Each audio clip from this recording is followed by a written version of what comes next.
Welcome to Love Where You Live, a podcast where we have conversations about why it's awesome to live in Boulder and Boulder County. And today I am joined by the one and only Sophie Linn. And I'm going to jump right in to do the intro and say Sophie Linn is a new homeowner here in Boulder, but she's not from the area. We're going to cover where she's from. I think it is quite far away. I know it is. But when I just give the intro, just a couple of bullets, I think that she ran track at the University of Michigan. Yep. And she was also a top-level swimmer. I got to meet Sophie at a party. She said she was actually at the Olympic trials in swimming for Australia. She can tell me I'm wrong. But then she managed to put those two incredible backgrounds together and make the Olympic team in 2024, and she competed for, I'll say it, Australia. So is that a fair introduction? I think that's pretty fair. Glowing, honestly. Glowing. Okay, glowing. But let's add on to that, because if I remember correctly as well from a little bit of research, you also competed in 2022 in the Commonwealth Games. Yep. And that's a huge deal. We're going to talk about that because that's not a huge deal for Americans. Some of us don't even know what they are. Correct. But also a couple of things, and why I'm so tickled to sit and chat with Sophie is two things. One, we get to see her fairly regularly because she coaches for Boulder Mountain Warriors, which is fun, which is one of the things you do. And she is the guardian / mother / proper owner of a famous wiener dog here in town. I'm not going to go. Can we call him wiener dog? Yeah. You can call him anything. Yeah. Sausage dog, wiener dog, dachshund. Yeah, whatever you want. She is the guardian. She's the one, and she said to me, I'm actually who got Sir Willie. So if you know Sir Willie, we're going to come into that. If you don't know, stay tuned because we're getting there. Sophie, thanks for coming. Thank you so much for having me. I'm so excited. I really am. I get excited about most of my guests, but in particular, as I mentioned when we sat down, just to get to know you. And I'm going to double check that my recording's going so I don't mess anything up. And I'm going to say this, Sophie, I sent you a little outline. Here's how I love to do it. I love to know about where you came from. And so if you don't mind, can you take us back? I did spoil it and say you're from Australia.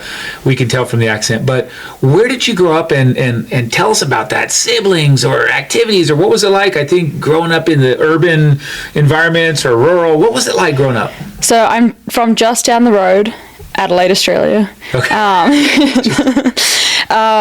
Adelaide was a great city to grow up in. It's on the south coast of Australia. Like it's not very well known. It's not as Sydney and Melbourne. It's a little bit smaller than that, but it's a really nice sized city to sort of grow up in. And I grew up swimming and running there. I was mainly a swimmer, and I also do running on the side. I have an older sister and a younger brother. My sister's a teacher, and my younger brother is a paramedic. Oh, wow. So they're both like sporty, but they never really did it much beyond school.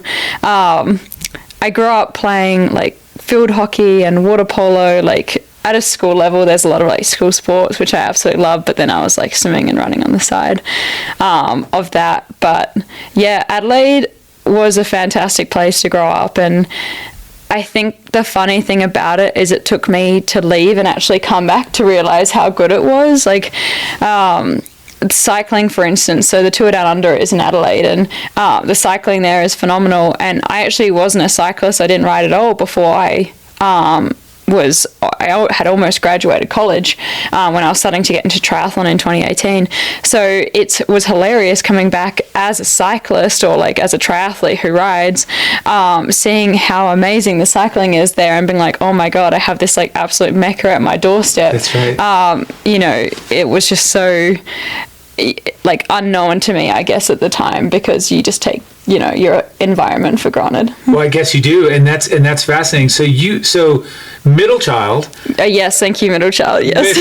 I would just put that out there. So how much older are brother and sister? My sister's 2 years older than me, and my younger brother is 3 years younger. Okay, so right in the middle, firmly in the middle. Yep. And Adelaide, I've heard of it, I know of it, but how big is the city roughly, just for listeners who are orienting? I think it's like, I don't want to butcher it, maybe 2 million. Oh, a couple million. But so it's big. It's a big, right. I was thinking, okay, that's probably double what I thought. Either way, it's a big city, and you're pretty close to the coast where you kind of we all envision, a lot of us envision Australia as like, beaches and surfing and life surf saving, all that stuff. Is that really what it was like? Do you have the beach right there? Yeah, there is the beach right there. Like, a lot of my friends, grew up surf life saving and doing that. That was actually one thing that we never really got into, surprisingly. Okay.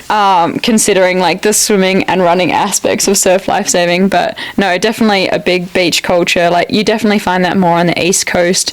That like surf life saving culture, but it was definitely there in Adelaide as well. That's right. And again, picturing this, folks, geographically, East Coast being where you have a lot of the cities you've heard of if you haven't heard of Adelaide, but Adelaide down in the southern part, like South Australia being the province, and then it being down there. The state. There you go. We have states. Oh, I'm sorry. I tried to be all fancy, and I already got snagged. Anytime I try and be fancy, I knew it was a state. I know this. I've been there. I shouldn't have corrected you. You should have. 100% you should have, because again, we're not talking about Canada.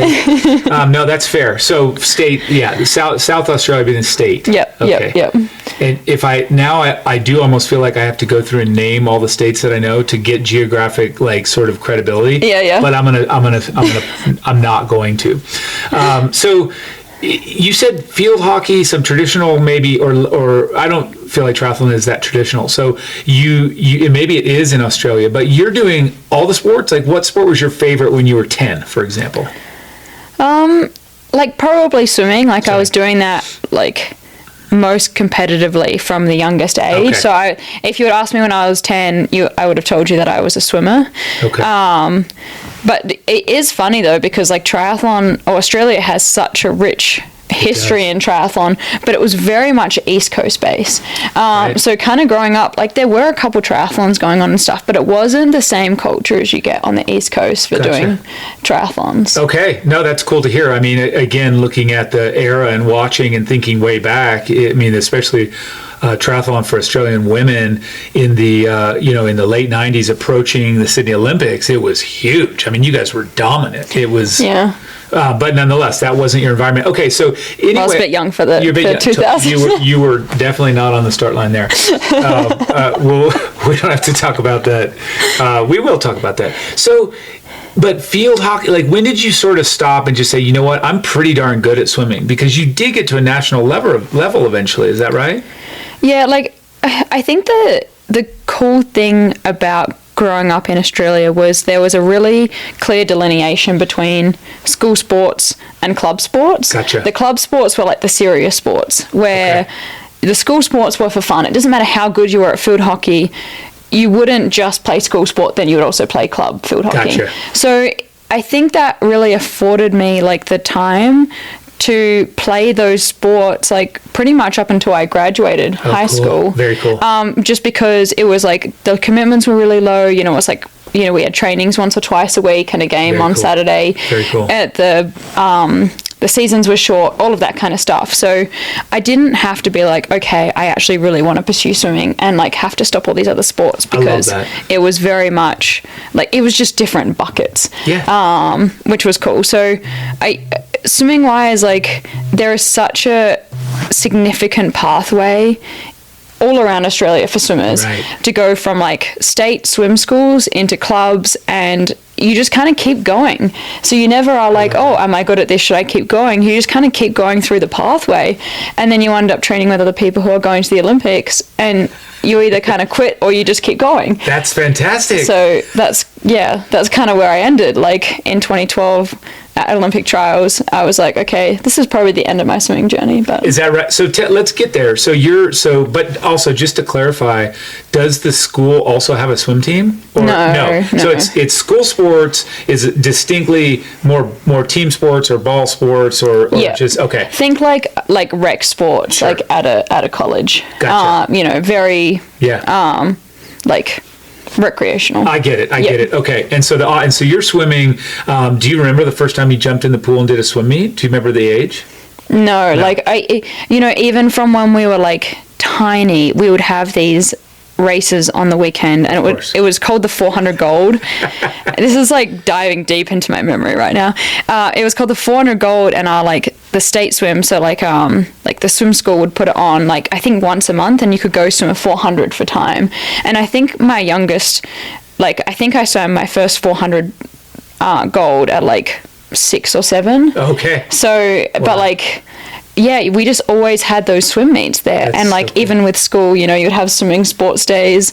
And yeah, I don't remember the first time getting in the pool and racing, because it was just like something that was always there. Okay, that's Yeah. so cool. Okay, I love that. And I think it also validates, again, if I look at stereotypical in my brain, watching triathlon and being involved in it for decades now, I sort of am just always like, well, all Australians are good swimmers. That's just like and I know it's not totally true, but I have this, what you're saying, I have this vision of just little Australian, you know, kids just getting involved and becoming swimmers. Yeah. Well, I think the case in Australia is, if you're going to be a good swimmer, you will be found out. Like, Yes. if that makes sense. It Like, does? everyone has to swim.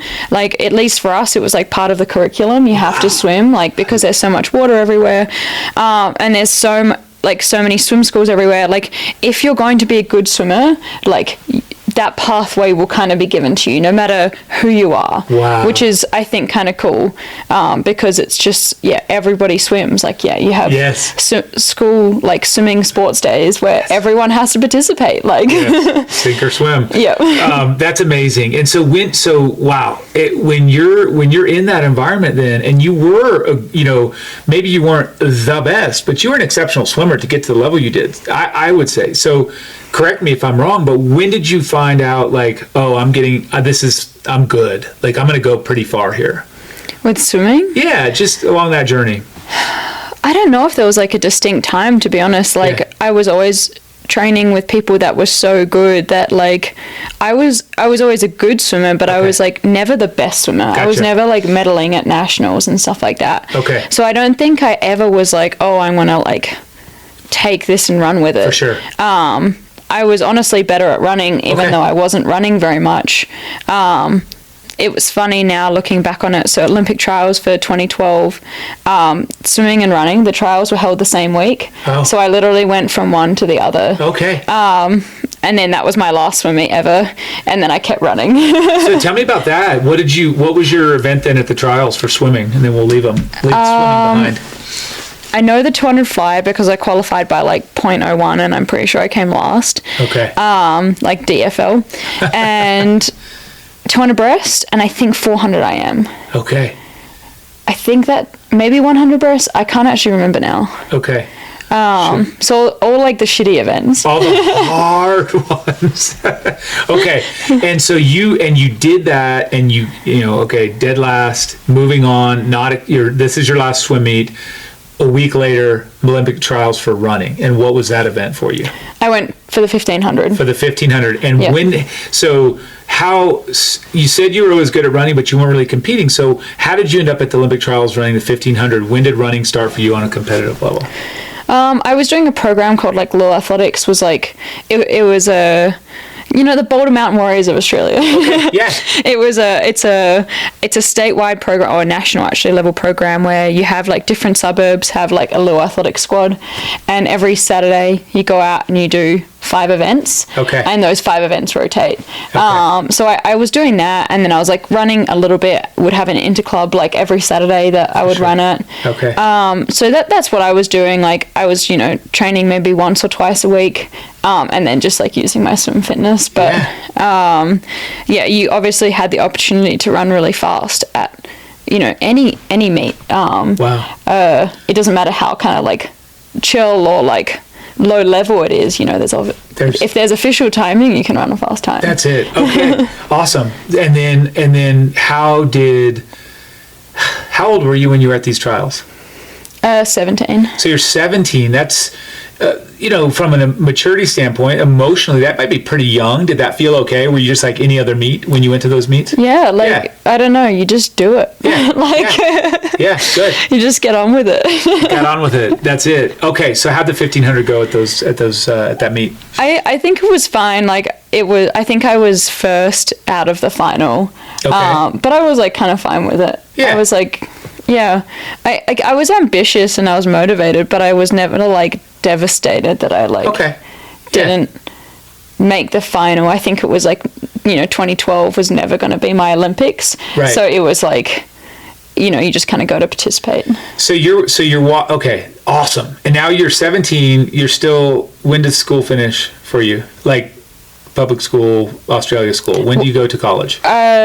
Like when we're 18, same thing. Yeah. Okay. So you've got one more year though. Is that kind of what I'm getting at? Or no. Like I was done. Yeah. You were done. So you're finishing up. So you're 17, 18. You're getting ready to go. And this is so fun for me. Hopefully it's not bothering you. Then you get ready to come to the USA, to Michigan. Is it just like boom? Let's do something huge. I actually had a little rendezvous at Ole Miss for 6 months. Okay. Yep, and then I came up to Michigan. Okay. But yeah, like I was swimming with a bunch of people who had like gone to the US for swimming. One went to UVA, went to University of Arizona, and I was like, yeah, like this is what I want to do. Like I definitely wasn't good enough at that point to just like get a sponsorship straight out of high school, and you know, the US provides such a good opportunity to bridge that gap between, you know, a high school runner and a pro runner, to be able to like mature and get faster. So yeah, I was like definitely hell-bent on going to the US. I wanted to run. I was done with swimming. Yeah. And that's what I did. And you were ready because you're like, this college thing is going to be my step to pro runner. I'm doing it. I think so. Yeah. I think I was just like, I just want to go to college and run faster, like so see what can happen. Like, again, like I was ambitious when I was younger, but like I was never like, I want to do this sport to turn pro at it. I don't want to, like I didn't feel like I want to go to the Olympics. Like it was just something that I like did and was good at, and I just kind of kept doing it. That's awesome. I like it. I mean, it feels very real. I mean, I think it's also sustainable because I think you're a lot more process oriented as you're going. You're in there, you're doing it, you're having fun, you're trying to get better. You're not hanging your hopes on if I have to do this. If I don't, it's over. Yeah. And I think also too, even like whatever 12 years ago, like sure there were pro runners, but I wouldn't say it was what it is now. Like there are so many more opportunities, I think, for like, you know, even NIL deals and like sponsorship money and sponsorship dollars, especially for like a sport like running. Like it really has excelled in the last couple of years, and with social media and sort of people becoming basically like these superstars. That's right. I think that there is like more of a pathway for people to look at now and be like, I can make a career out of this. Where even back when I was like, you know, in high school, there was a couple pro runners, but it wasn't something that was like seemed attainable or like you know, you have to be one of the very, very small select few to like live that life. So I kept doing it because I wanted to get better. Yes. That's super cool to hear, and I appreciate you sharing that. So you end up by way of Ole Miss, you're in Michigan, and that's got to be maybe a little bit of a shock weather-wise coming from Australia, South Australia. Yeah, like definitely the winters were very harsh. I love the snow, and I actually don't mind the cold. Okay. But the overcast weather, that really, really is a challenge. That can be, no sun. Yes. I mean, just no sun. Yes, absolutely no sun. That's a tricky part of the world. Okay, or the country. So you're there. Did you have, overall, we don't have to spend a ton of time in Michigan, but pretty positive experience? Running was going well? You liked it? Más o menos? Do you know what that means? No. It means more or less. Like my experience there was like totally fine. Like, it was definitely a very intense environment. I was definitely injured a little bit, but I also had some good seasons in there. So it was like, you know, the mixed bag, which I think is a good thing to have in college. And but I'll ask myself the next question. How'd you get into triathlon? That's okay. Go ahead. My roommate at the time, used to be in a CRP program out in Colorado, and she had come back to Michigan to she wanted to run in college, and I was injured at the time, and so was she, and so we were like swimming together just as cross training and kind of biking a bit. And like growing up, everyone was like, you should do triathlon, and I was like, meh, like whatever, maybe later. And you know, I was starting to like keep up with her in the pool and keep up with her on the bike, and she had just come fourth, I think, at like under 23 worlds, and I was like, like maybe this is a sport that I would be good at. Right. So she kind of like coached me, basically like for the first couple months of me doing triathlon, which is kind of funny. And yeah, then I was still an under 23 and did a couple races, and a girl got actually injured on the Australian team, so they put me on the team, and I did pretty well. I think I came 10th, and then it was just like, oh, okay, I guess I'm triathlete now. And that's during you're still on the track team. It was on my very last season. I gotcha. So like I started racing in like March of 2018. Like triathlon, I did my first one, and then I graduated in May. Gotcha. And then I did like the summer Straight of into it. Okay. triathlon. So cool. Yeah. But is it? You just said that. Well, by the way, Australia puts you on the team. Is it the same thing? Like they're noticing you? Is that how that worked? How do you go from she got injured, or were you like, hey, I'm doing well, putting times over to them? I don't know how that works. It's there's like a very specific circuit that you race on. Gotcha. So I was racing there's 3 levels on this circuit. There's Conti Cup, World Cup, and World Series. So I started racing a couple Conti Cups and was podiuming at them. So they have to actually put you on the start line. Gotcha. You have to ask them to put you on the start line. So by virtue, they just kind of... I'm with you. Yeah. So it wasn't ever... You didn't ever do an amateur race. It was basically like, look, I'm... Okay, now... So that brings me... That makes it... I understand. So you're on the ITU circuit. Boom, they see you. You're in. You're going. And this feels good. So we're in 2018, going into the summer. And do you like it? I think so. A little pause. Like, I know. I remember someone telling me, like, the first one I did, they're like, just make sure you like it. And I feel like I finished and I was like, I don't know if I like that. I need to try again. I'm not sure. Oh my gosh, I love that. Okay. So, wow. So now I can do the math because now we're closer. So from 2018, what was there? Did you ever enjoy it? I mean, are you still racing triathlon? Just curious, or did you never really love it? Was it just kind of like you're good at it and it's okay? I think I always liked it. Okay. I've never been like a big person for like loving racing and like loving all of that. Yeah. But I think I just was good at it, and so I just kept doing it. And but you know what? It's awesome to do things that you're good at. There's a nice feeling that comes when you're good at something. It can be triathlon or it could be, tutoring someone. It's a nice feeling when you're good at something. Yeah, and so that was probably enough to keep me going. That was enough. Yeah. Okay. So graduated, you're living in Michigan, you're starting the sport. Do you move back to Australia? Where do you go from there? Where was the next step? So when I graduated, I actually got a job. I was like, do I want to be a triathlete? Do I want to like go back to Australia? Do I want to work? And I loved the degree that I did in my master's, and I was really keen on working. And a guy from a cycling company, probably most people know on this podcast, Wahoo, reached out to me, and he was like, hey, like, you're a triathlete and a UX designer. Yeah. Do you want to chat? And I was like, thought it was spam, and then I was like, okay, I might as well chat with him. And by the end of the call I was like, well, do you have a job? And he was like, well, maybe.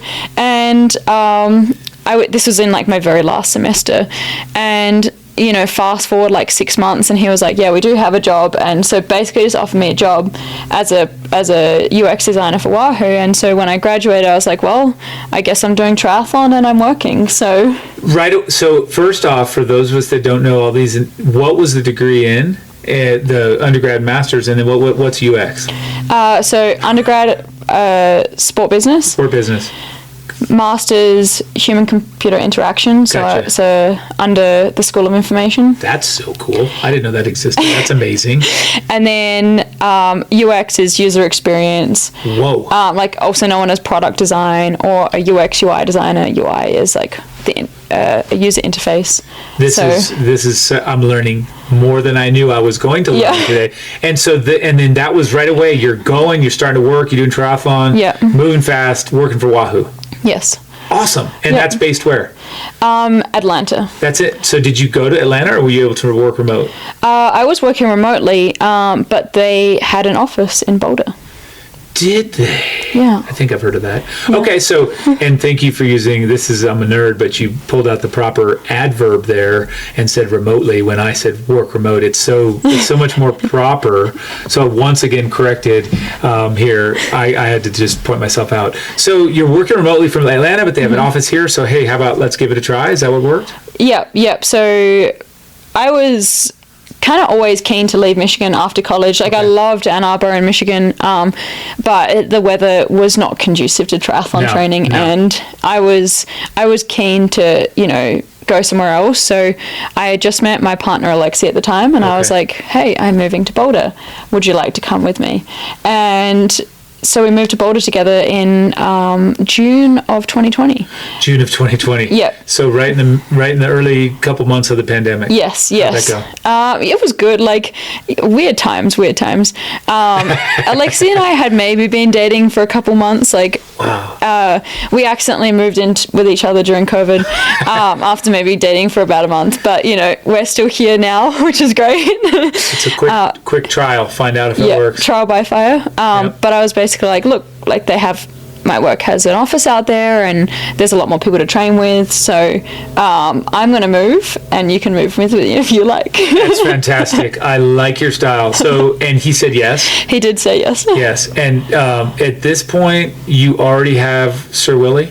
I did, yes. 2019. Tell us about him for just a second. He needs a little time. Yeah, so when I graduated, this is actually kind of funny. I had, and like kind of lame. I graduated and I had like really like no money in my bank account. And on my list of like to-dos, it was buy a dog, buy a car, move to Colorado. In no particular order, or was that a set order? Well, it was kind of a very specific order. I think it was a specific order. And so I graduated, and like with my first paycheck, like I got a dog. And with my next paycheck, because I didn't have a credit score, because I didn't grow up here, I got a loan for a car. Okay. And I got a car, and then it was a little bit delayed then to moving to Colorado, but we'll blame the pandemic for that one. But yeah, all within a year, I checked off my list. Did you make a new list? I always have lists. You always have lists. Oh, wow, so good. Well, they work for you. So you're June of 2020, you've met Alexi, you guys are hitting it off, he's trying to steal your dog. Yep. You guys, this dog, we have to hear more about it, because some people are like, what is he talking about? Inside joke. Yeah. You want to tell us just a little bit about what kind of dog he is, what he looks like, what's his jam? So Willie is a miniature long-haired sausage dog. He is an English cream in colour. When I got him, I bought a backpack because, you know, back to the list, I bought a dog before I bought a car, and I had no way to transport Willie around. Right. So I bought this like little backpack. It's called a canine sports sack, and I put him in it so I could ride around with him and take him places. Yes. And then during the pandemic, I was running a lot by myself, and so my boyfriend would ride with me, or I'd be swimming in the lake and he would paddle alongside me. Sure. And he started bringing Willie on like all of these rides, and then we started riding with him a lot more, and you know, we went for 1 hour and then 2 hours and 3 hours and 5 hours, and suddenly like this dog was obsessed with riding. And so now, like, you know, Willie is like a significant portion of Alexi's brand. Like, he's the cyclist who rides with the dog on his back, and it's just funny because we never intended it to go this far. Like, it just happened because I just didn't have a car, and oh my gosh, that is I so needed good to transport him. So yeah, he's so Willie the Wiener on Instagram. Some wholesome content there. Some wholesome content. He is so cute. And so, oh my gosh, I love that there was no forward marketing plan. There was no viral aims. It was just practicality. Yeah. And it's funny because anytime Alexi does an interview or a podcast or whatever, people are like, oh, your dog, and he'll be like, I have to correct you and say it's my girlfriend's dog, otherwise she'll kill me. Well, so, and this is when I like to share often when I have a conversation, where did I interact with you first? Well, and you wouldn't remember this because it happens probably every other day, but I was driving and I remember the intersection. I pull up at Iris and Broadway, and I was getting ready to go north on Broadway, and you guys both on mountain bikes, I believe, but it could have been gravel. You pulled up next to me in the bike lane, and you had Willie, and maybe he had him on, but either way, you guys had him. Yeah. And I rolled down the window, probably like this happened, and I was like, oh my gosh, this is the coolest thing ever, right? And so you know, you were kind enough to chat, and then actually you said, I said, where are you going? Like Spruce? Because you figure you're not going real, and you're like, no, we're gonna go do Batasso.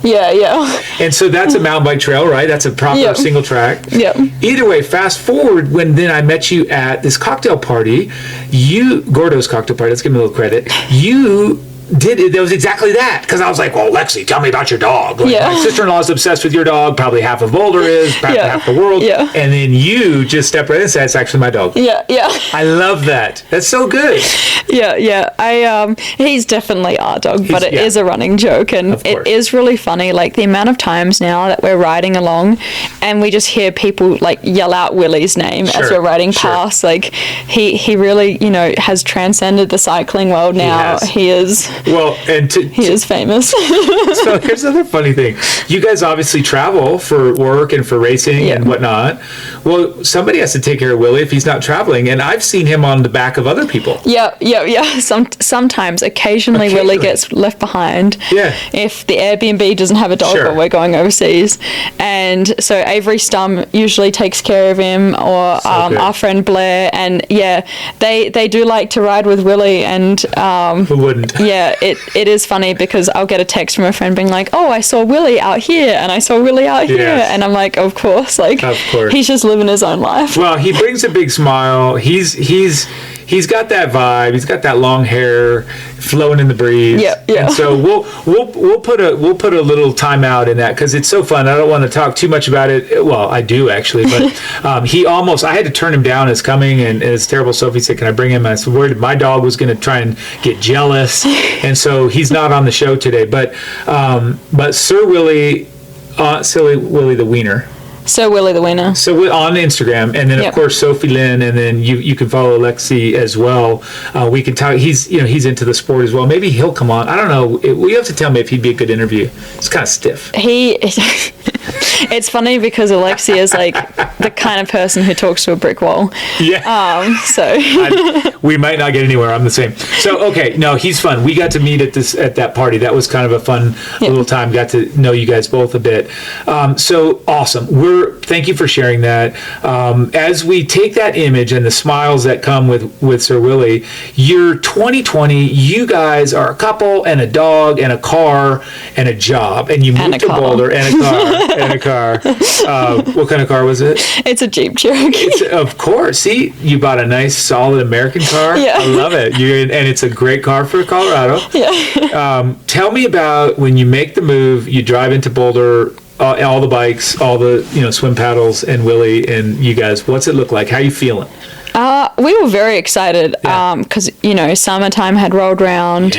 I feel like being closer to the outdoors here, people were maybe a little more lax on the whole COVID stuff, so you could be like outside a bit more, access to more nature close to you.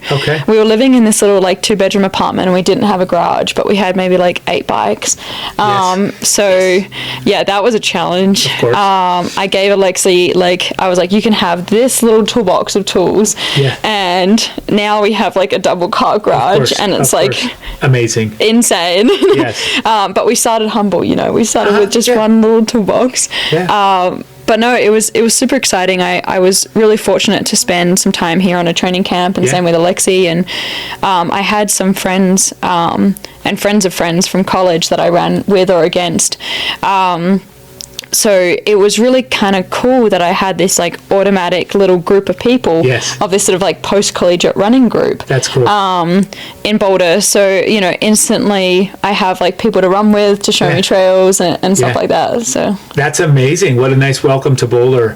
And you guys are in your little cozy cubby there, getting very to know cozy. it. Very cozy. And it's pandemic, but you're going summertime, sunshine is everywhere. Imagine that's feeling pretty good. And now you're kind of on that trajectory. We led in the intro, you did make it to Olympics. I mean, you did become an Olympian. That's incredible. Like, that's a huge accomplishment. You went to Paris.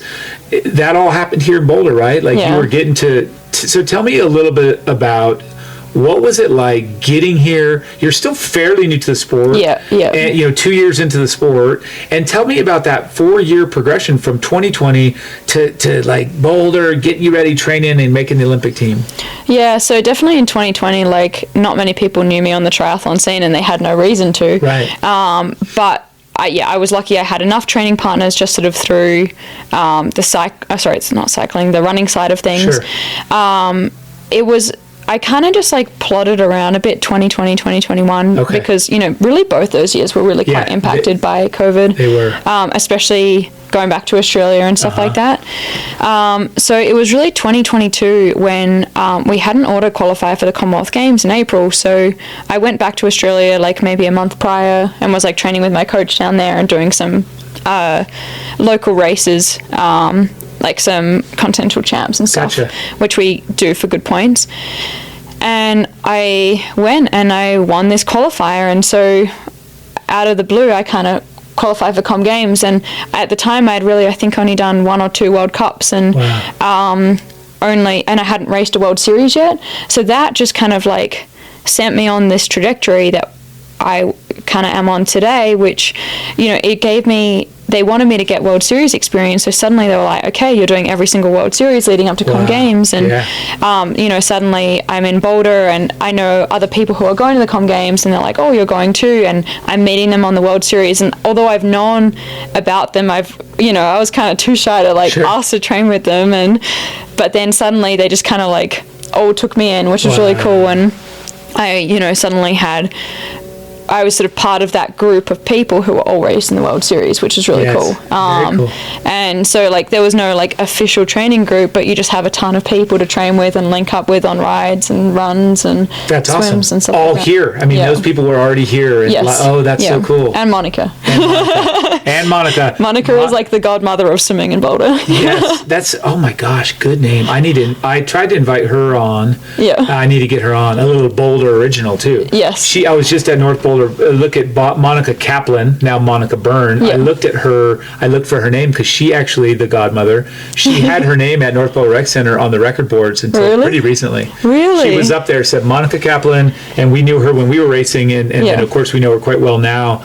But that's so funny. So you knew her. She's part of she's part of every good swimmer's or bad swimmer's experience here in Boulder. Yeah. So it was really great, and I just sort of started to establish this routine of like swimming with like Julie Dibbin's group, with the Masters group. I had my little sort of run crew, and then, you know, often a bunch of us who were racing on the World Series would do bike workouts together, sort of based on whatever race was so cool coming up. So, you know, with kind of that little support crew and also like people to travel with from Boulder, it was really perfect, and I don't think I would have achieved what I've achieved today without that, to be honest. That's very cool. Yeah. Wow. Yeah, and I can see it. I mean, so also with that, did you ever struggle with altitude training here, or was that just an easy thing for you to adapt to? I didn't actually really mind the altitude. Okay. Honestly, heat is the thing that gets me. Gotcha. I hate the heat, but I don't mind the altitude. Which is interesting, because a lot of Australians do pretty well in heat, but you're South Australia, maybe not as hot as? Oh, it's still pretty hot. Okay. I just have never really liked the heat. Yeah, fair.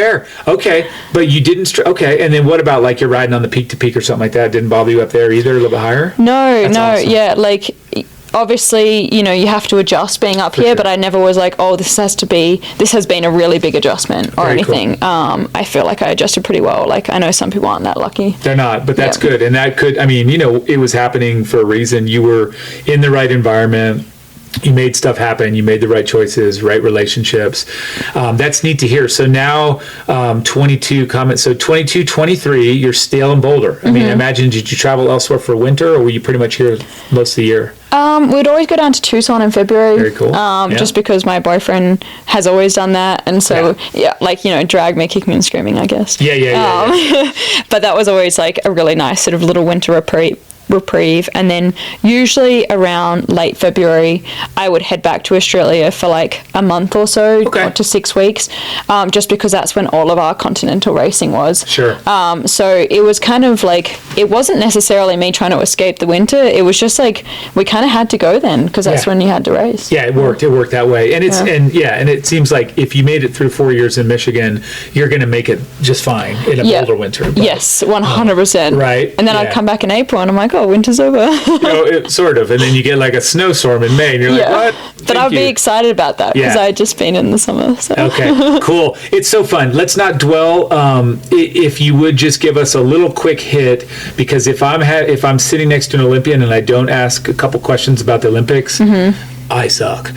So you make the Olympic team. Yeah. We just jump to it like that, boom, and then you're competing in Paris.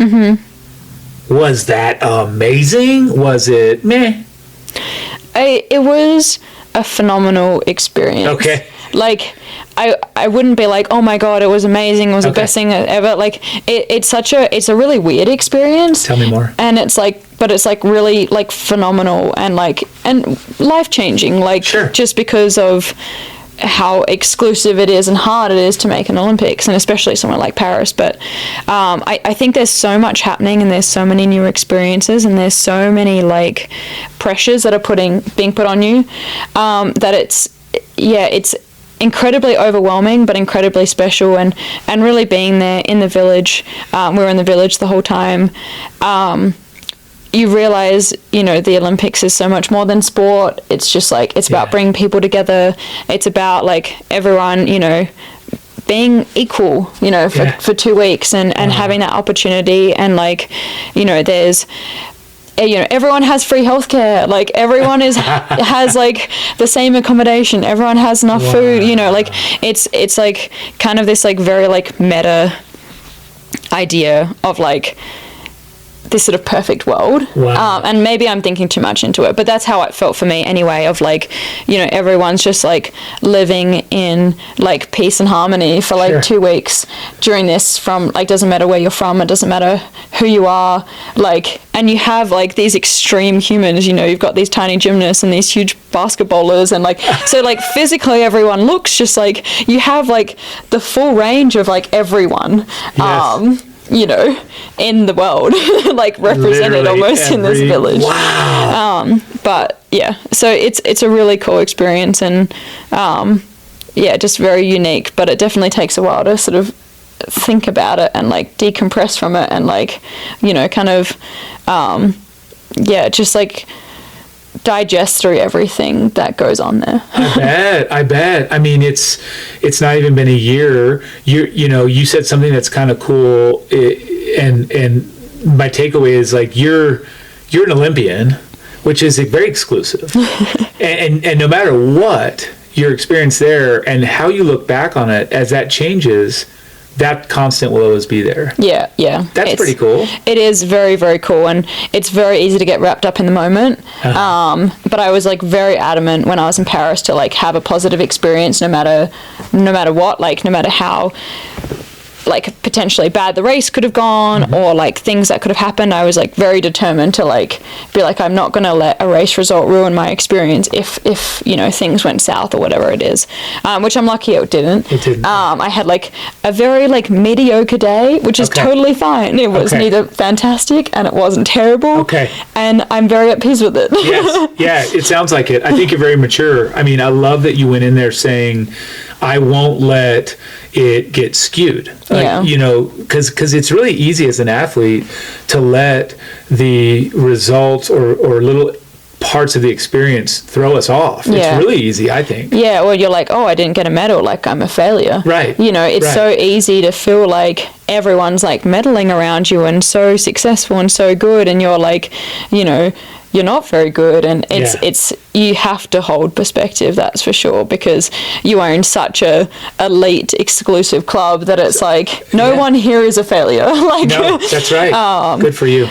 But it's wild how your perspective can come so inwards during that 2 weeks. I bet. Wow, that's really cool. Thank you for sharing that, because it is unique, and I don't pretend to understand it, but I love hearing about it. And I think same with, you can pretty much bet that no matter who's listening, they might not understand triathlon, or they might not understand that you have states in Australia, but everybody understands the word Olympics. 100%. And that's what the cool thing is. It's like, and everyone asks too, if you say you do triathlon, or you say you do any sport, they're like, it could be an Olympic sport or not, and they'd be like, have you been to the Olympics? Like, well, yes, totally. No, you're right. I know. That's it. Okay, very fun. So, and again, without making it an Olympic episode, let's talk about life after the Olympics and some of the stuff that you're doing now, and a little bit more about Boulder.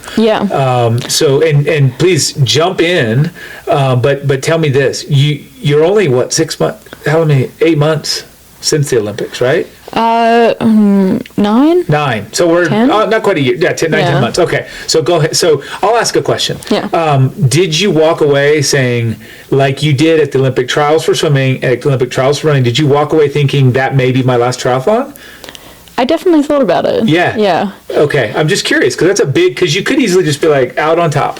Yeah. No, I definitely thought about it, but I've, the last couple months, well, since Paris, I haven't raced a triathlon. Right. And I've been taking a sabbatical. Yes. And on my sabbatical, I bought a house because those things are really hard to do when you're like two people racing.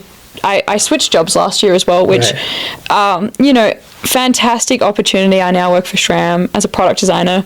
However, definitely a very stressful thing to do, you know, like 3 months before an Olympics. So we bought a house. We did some renovations on that house. I signed up for a Nordic ski marathon in Crested Butte, so I did Alley Loop in February, and then I did a 50k this last weekend in Fruta. So that's what I've been doing on my sabbatical. The sabbatical has been it's only been a break from triathlon, not from any other major, you know, I'm still working, I'm still training. Yes. And, I know. And I love that. But that's who you are. I mean, that's your essence, right? So you can kind of shift and shuffle. But tell me about the Alley Loop. Was that hard? It was hard. It's really high. There's not much oxygen up there. And I was doing it with a friend of mine, and we were like, we'll ski together. And she went out so hard, and I'm gonna laugh if she listens to this. But she went out so hard, and I was like, okay, like we're going for it, like. And the last lap, she like blew up a little bit, and so I was like, come on, Nicole, like dragging it was her around. Nicole. Yes. Yes. Oh my gosh, yes, another yes.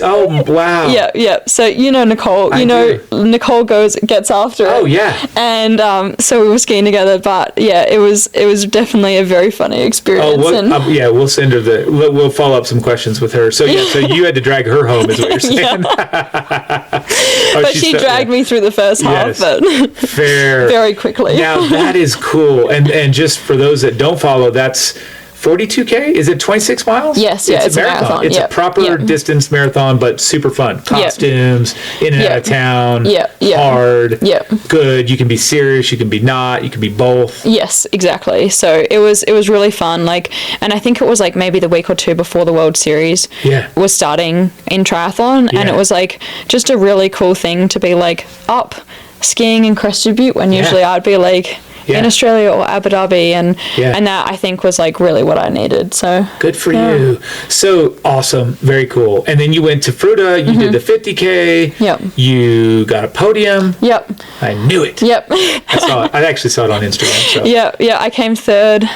So I think it qualifies me for like UTMB in 2026. Perfect. So it was a good experience. I had fun, I think. You're like, is it fun? Is it fun? I don't know. It's type 2 fun. You've heard that expression. It seems to work. I actually saw this reel on Instagram, and it's really funny, and I've told like 10 people the same story. And it's like this guy, and he is like running an ultra, and he's like, hi Andrew, it's Ultra Andrew here.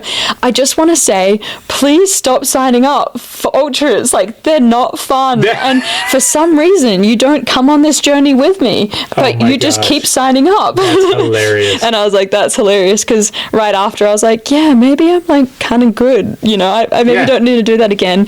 And then a couple days later I'm like, oh, that was kind of cool, like maybe I'll do a 50 miler. Like it's, you know what, Sophie, it's a wonderful sort of human self-preservation tactic to forget all of the pain or discomfort that goes along with something, and then but it also ends up getting you signed up and you become Ultra Sophie. I know, it's just so funny, because I was like, that's not going to be me, and then a couple days later I'm like, oh god. Yes, you're searching. Well, I'll throw this out there. You should look at it, and you should maybe do, because you've been to Crested Butte, you've done ultra, you should maybe do the Grand Traverse. You run, that's a good one for you. Run from Crested Butte to Aspen. You love it. It is on my list. That's for sure. Do it. I just challenged you on the podcast sofa. Twist my arm. Exactly. So okay, let's do this. Let's say, all right, now you're here in Boulder. You've been here going on 5 years. Let's talk about Boulder in specific. I want to know, like, And do you love it here? Is it still kind of what you experienced that first summer when you guys were kind of, fresh and new? Is there some drawbacks? Is it something that you're proud, you're happy to be here? No, we're super happy to be here. Yeah. I love it here. Like, I know that there's chatter of like, oh, like Boulder isn't what it used to be, and like it used to be smaller, and all of those things. And, there definitely is more people now, but I really love it. Like, I love the fact that you can turn up to like Tom Watson at 8 or 9 a.m. on a Sunday, and you can find someone to run or walk or bike with. And there's just so many people out exercising all the time. And I just find that like incredibly motivating, because these people aren't being paid to like do that stuff, and they're out there kind of just like getting after it. So I think it's like such a cool place to be, where you have such a strong community of athletes, and from every single level, and an insane portion of high level elite athletes as well. Like, it's just really, really cool, and such an easy place to live in terms of like the size of the place. And so yeah, we love Boulder. Like, as I said before, we bought a house, so we're not going anywhere anytime soon. You're not zipping out of here. Okay, no, that's so cool. And what a good, I find, and again, on the far side of elite athletics, it's very inspiring to see everyday people doing what you just said. It's very inspiring to see world-class athletes doing it, and it's super cool to see it at the same place. Right? And to use Tom Watson as an example. So very cool. Thank you for sharing that perspective. When you're doing the day-to-day, you work for SRAM. Are they here? Do they have an office here? They must. They have an office in the Springs. In the Springs, okay. Yeah. And so you work remote? Remotely. I do work remotely for them. I'm trying. I appreciate grammar, and I'm a slow learner, even though, So yeah, I pop down to the Springs every now and then to see them there, and you work there closely with them. Yes, I work closely with them. Okay, so you work with SRAM. And now from a triathlon standpoint, are you thinking about doing some triathlons, or are you still kind of like on sabbatical fully?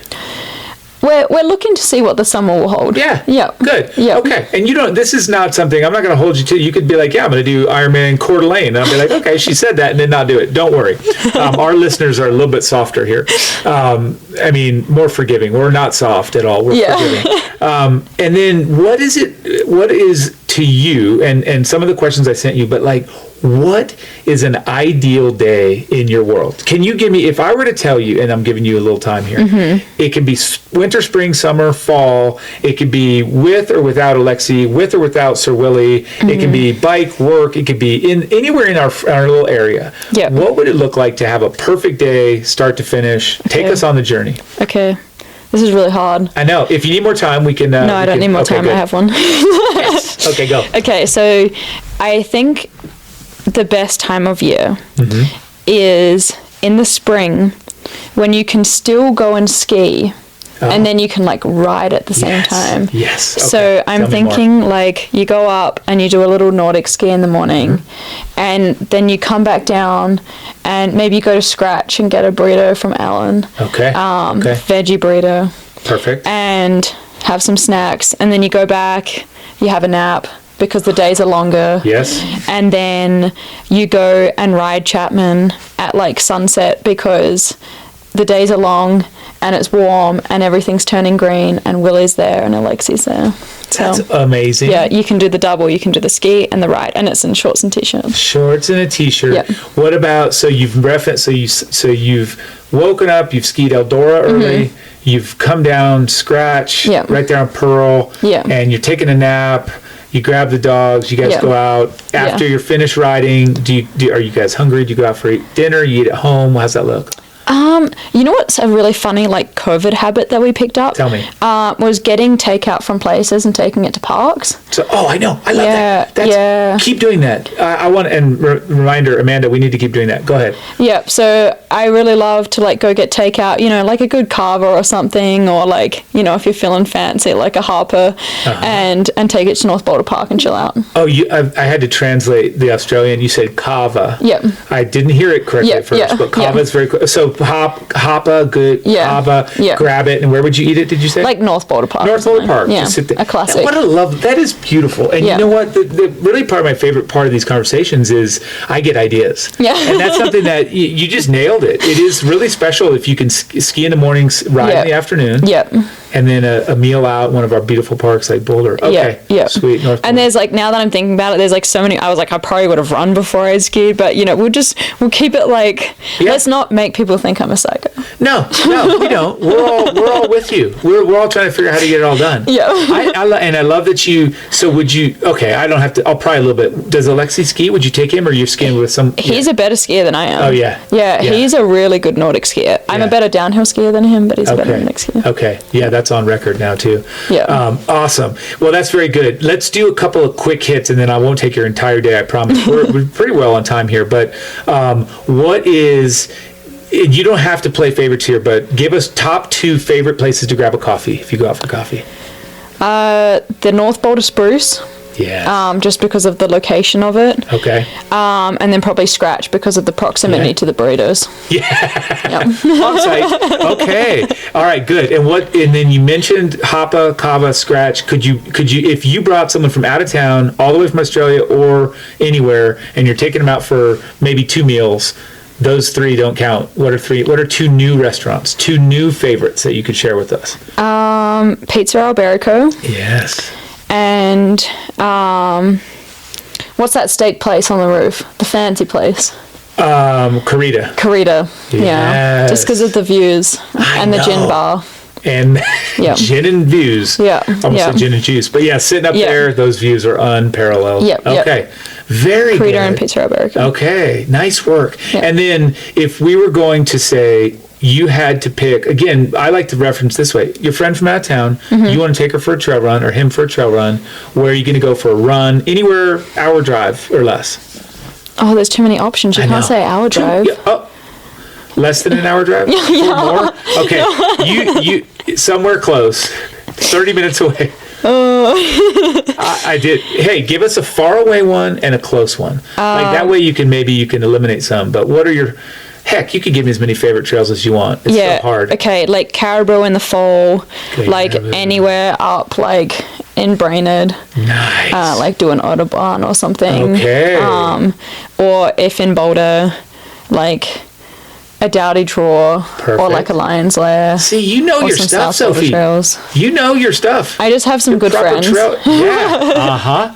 You do. And now you've just made everyone happy because those are, I mean, you're talking some Indian Peak runs, some high up, Caribou. These are runs that, you'll do well when you start doing all these ultras because you know all the good spots.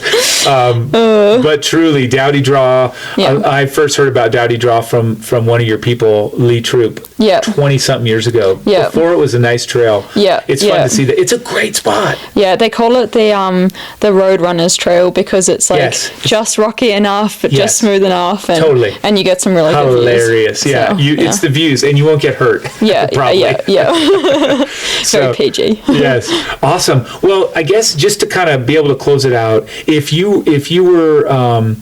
there were something you would just say, I wish I knew this, or a great tip, either of those things that you'd say to someone that's moving to Boulder, or even they've been here and they're just trying to, enjoy their area better. Is there something, and it's okay to say no, but if there's a tip, like I wish I knew this, or so-and-so taught me that, or when you get here, don't forget X, Y, and Z. Is there anything that comes to mind there? A little helpful? Like, I feel like I have several. Okay. Like, well, that's cool. You can share a few. The first one, which is what I said before, if you need to find friends, like Tom Watson, 8 to 9 a.m. on a Sunday morning. Okay. Like, bouncing off of that, like, find a group of people to run with. Yes. Because they will show you all the good trails. Yeah. And don't get stuck on the one trail because there's so many good trails. Yes. It's so easy just to like run the same thing, and I'm definitely a culprit in that. But I think it's so easy to forget like how many good trails are in Boulder and how many like variations of all those trails you can do. That's true. Good advice. Yeah. Good advice. Keep exploring. Keep exploring. # keep exploring. Yeah. That's very good. No, I love it. Well, you know what? So good. And final, to kind of close out, I did send you an outline. We haven't maybe touched on all of it, but is there something that you're thinking, wow, I wish he had actually asked me this, or something I'd love to share with the folks that are listening today?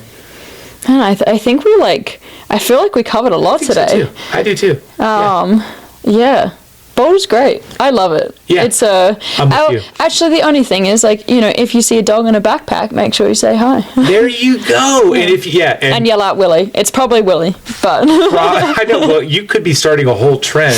Who knows? Again, I know at least for sure. My sister-in-law bought a pack to put her little Jack Russell in because of seeing, you know, all of that. So look for Willie, look for Sophie, look for Alexi, and say hi when you see him out there. Yeah. And again, everything she said. This, of course, is the Olympian Sophie Linn. But she, you know, I won't brag too much about you. For me, really, it's fun. I mean, we met at a party, and now we're good friends. At this point, we're good friends. Just so you know. So awesome. Well, thank you so much for being here. And I will do this to close out, as I always do. I'll encourage you and everyone listening to go out there and do something that you love.